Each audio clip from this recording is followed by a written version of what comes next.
The first time I ever heard any Bruckner was when I was about 15. At home, we had a radiogram, and I used to love twiddling the dial to see what foreign stations I could pick up, mainly with the idea of finding some music. There weren't so many concerts on the BBC in those pre-war days. The rest of the family weren't specially interested in classical music, but with me, it was a downright obsession. The radiogram had no back on it, so you could easily get your head inside it from behind, and when the others were sitting talking, I'd crawl behind the set and get my head in it, all the while reaching round to the tuning knob at the front, a position calculated to produce anatomical distortions only a supple teenager could tolerate without permanent disablement. By this means, I could hear the radio without having it so loud it interfered with the conversation, yet loud enough inside the cabinet for me to hear it. Very often, the family saw nothing of me for a whole evening, but 2 legs, 1 arm, and half a backside.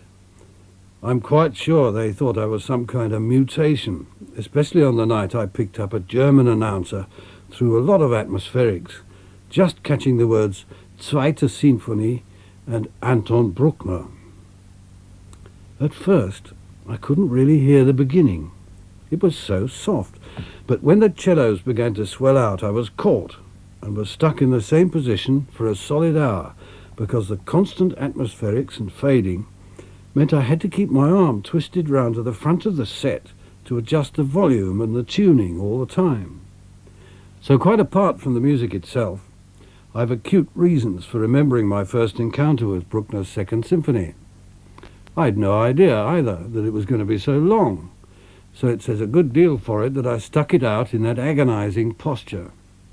The immediate impression of the music caused my apparent transformation into some kind of paralytic octopus with 5 tentacles missing.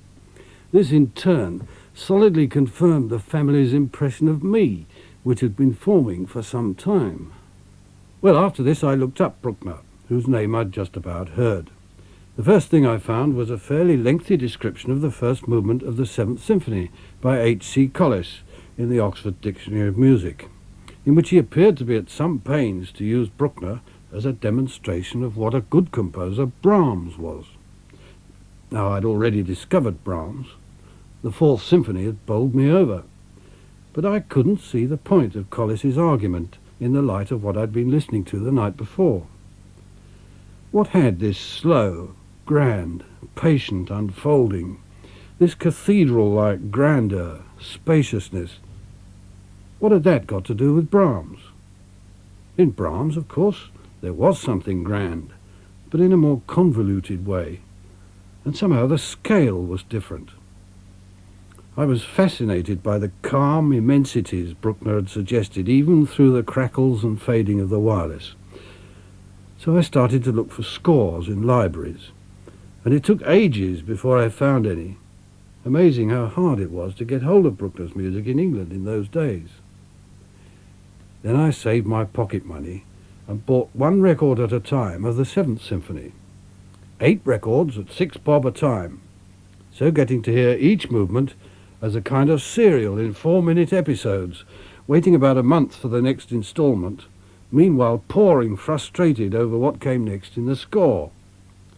Maddening though it was, I suppose it was about the best way anybody could have been taught score reading.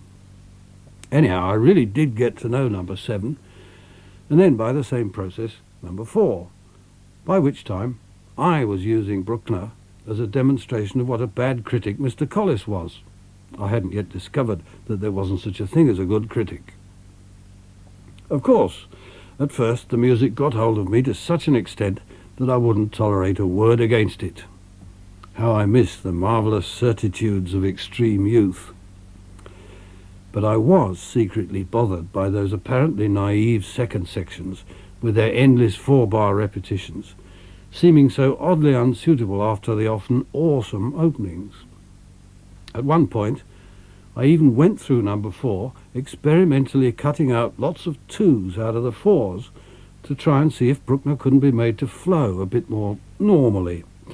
It was then it dawned on me that Bruckner's proportions depended on his use of 4-bar bricks, because my privately butchered versions, when I read them through, suddenly seemed not shorter, but longer. So even at that age, and at the time when I was musically groping about, Bruckner taught me not only about score reading, but about some fundamentals of large-scale composition. He still does, even where I find fault with him.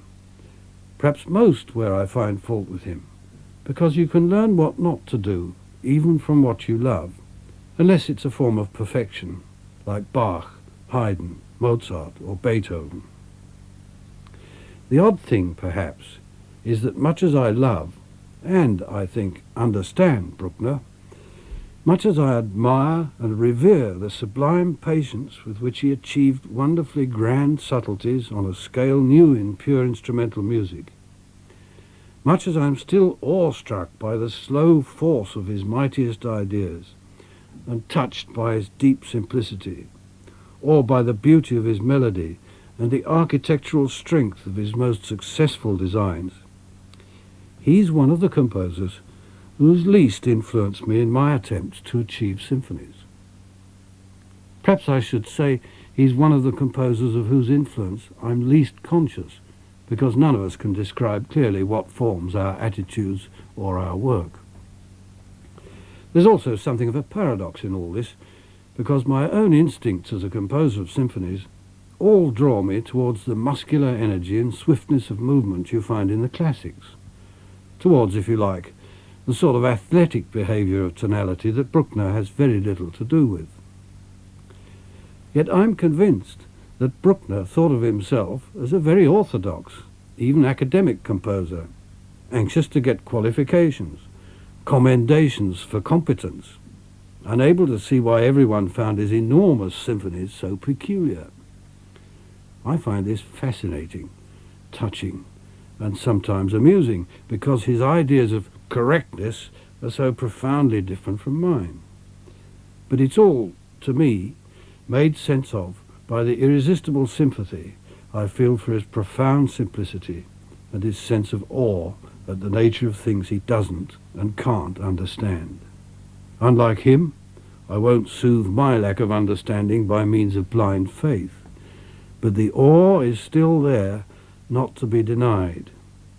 Bach and Beethoven speak to me of this awe with an authority scarcely to be hoped for in humanity. Bruckner speaks of it more haltingly, but with a compelling, eager earnestness, sensing the sublime and sometimes almost without knowing, achieving through this sense a kind of authority and even perfection of his own.